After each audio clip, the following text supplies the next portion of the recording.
Fresh like Dougie, fresh like Dougie, fresh like Dougie. Kikita mo ba yung baso na yun na may laman tubig?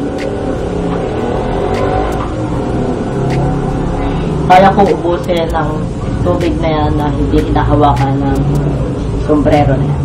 So, basta babayaran mo ang 20 peso. Oh, sige.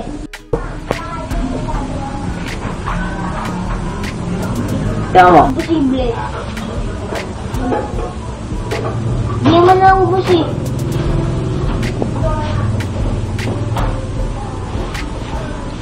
Oh, ano ba yan? Naubos ko ng hindi hinahawakan ng sombrero na yan. 20 pesos po.